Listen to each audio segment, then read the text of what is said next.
નમસ્કાર મિત્રો, સ્વાગત છે અમારી યુટ્યુબ ચેનલમાં તમારું। તો આજે આપણે વાત કરીશું 500 વર્ષ જૂના વડ વિશે, જેને મહાકાળી વડ તરીકે પણ ઓળખવામાં આવે છે।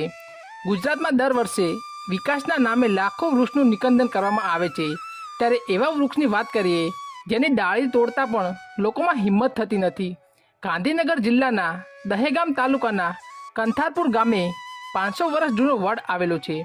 આ વડ મહાકાળીના વડ તરીકે પણ ઓળખાય છે। વડ 2.5 વીઘામાં પથરાયેલો છે, જ્યારે વડની ઊંચાઈ 40 મીટર જેટલી છે। આ વડ ધાર્મિક મહત્વ પણ ધરાવે છે। વડના થળમાં મહાકાળીનું મંદિર પણ આવેલું છે। વડાપ્રધાન નરેન્દ્ર મોદી જ્યારે ગુજરાતના મુખ્યમંત્રી હતા ત્યારે તેઓ મહાકાળીના દર્શન માટે આવતા હતા। ગુજરાતમાં વિશાળ વૃક્ષમાં કબીર વડ બાદ કંથારપુર વડની ગણતરી થાય છે। આ વડ 40 મીટર ઊંચો અને 2.5 વીઘામાં જમીનમાં પથરાયેલો છે। દર વર્ષે વડ ચારે બાજુ 3 મીટર જેટલો ફેલાય છે। વડની આયુષ્ય 500 વર્ષ માનવામાં આવે છે। વડને કારણે અહીં પ્રવાસન પણ વિકસ્યું છે। લોકો ગરમીની ઋતુમાં વડની મુલાકાત અચૂક લેતા હોય છે। તો મિત્રો, આ વડ દર વર્ષે 3 ફૂટ જેટલો ફેલાય છે।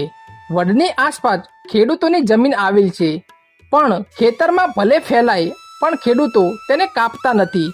વડ ન કાપવા બાબતે આસ્થા એવી છે કે સ્થાનિકો માને છે કે કોઈ વડને નુકસાન કરે તો તે વ્યક્તિને નુકસાન પહોંચે છે, જેના લીધે કોઈ પણ વ્યક્તિ વડને કાપવાની હિંમત કરતો નથી। તેથી જ આસપાસના ખેડૂતો પણ વડને પોતાના ખેતરમાં ફેલવા દે છે, પણ તેને કાપતા નથી। અહીં ખેડૂતોની જમીનની કિંમતની વાત કરીએ તો વીઘાના 15 થી 25 લાખ રૂપિયા ભાવ છે।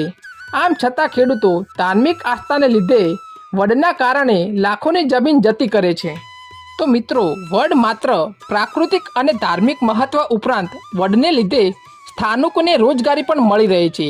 વડની આસપાસ 30 થી 25 જેટલી નાની મોટી દુકાન અને પાથરણા આવેલા છે, જેના થકી 30 થી 40 પરિવારને રોજગારી મળી રહે છે।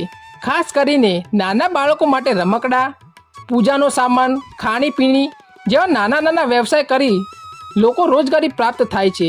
મહાકાળી માતાનું મંદિર આવેલું હોવાથી દર્શન માટે પણ લોકોની ભીડ હોય છે। પૂનમ અને તહેવારના દિવસે હજારોની સંખ્યામાં લોકો દર્શન માટે આવતા હોય છે, જ્યારે શહેરી વિસ્તારમાંથી લોકો ફરવા માટે આવતા હોય છે। ને વડના મધ્યમાંથી રોડ નીકળે છે, જેનાથી વડને નુકસાન પહોંચે છે। સ્થાનિકોની માગણી છે કે બાયપાસ રોડ બનાવવામાં આવે તો વાહનોનો ઘસારો ઓછો થાય, જેથી પ્રદૂષણ ઘટે અને વડને નુકસાન ઓછું પહોંચે।